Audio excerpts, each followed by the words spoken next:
प्रणाम सभी मित्रों को। आज आप लोगों के साथ इस लाइव सेशन में अपनी कविता शेयर कर रही हूँ। उम्मीद है आप लोगों को पसंद आएगी और अगर पसंद आए तो आप इसे शेयर भी कर सकते हैं। नारी के अस्तित्व के बारे में ये कविता मैंने लिखी है उन महिलाओं के लिए जो महिलाएं थोड़ा सा लीक से हटकर अपने जीवन को जीती हैं और थोड़ी प्रतिभाशाली महिलाएं होती हैं जो किसी ढर्रे पर ना चलकर किसी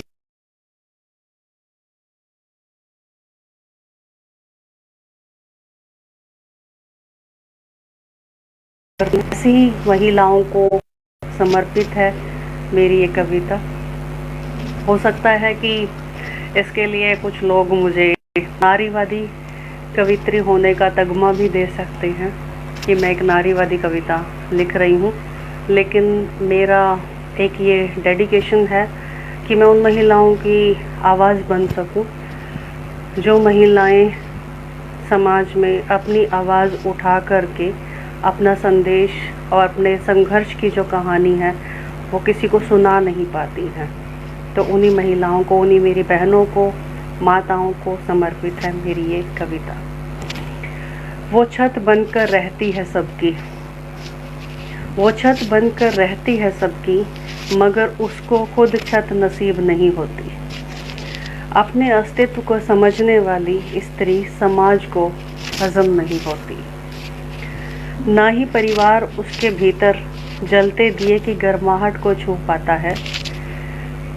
उसे अस्वीकार कर दिया जाता है जंग लगे लोहे की तरह।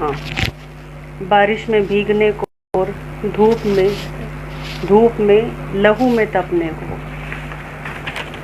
जो स्त्रियां बेड़ियां नहीं पहन सकती उनको उसकी कीमत चुकानी पड़ती है। यहाँ कुछ भी मुफ्त में नहीं मिलता। ऐसी स्त्रियां कभी महान नहीं होती। वो छत बनकर छत नसीब नहीं होती। उसकी आंखों में आंसू तो होते हैं पर वो किसी को दिखाती नहीं। उसका गला रुक जाता है सिसकियों से पर वो किसी को बताती नहीं। जिसे भी बताती है कभी उसका होता है स्वागत चरित्रहीनता के तगमों से। सभ्य सुशिक्षित संस्कारी समाज में जो छुपे होते हैं इंसानों के चेहरे पहनकर, पर होते हैं भेड़िया शिकार पर प्रेम कर। बगावत के उसके पंखों की कोई पहचान नहीं होती।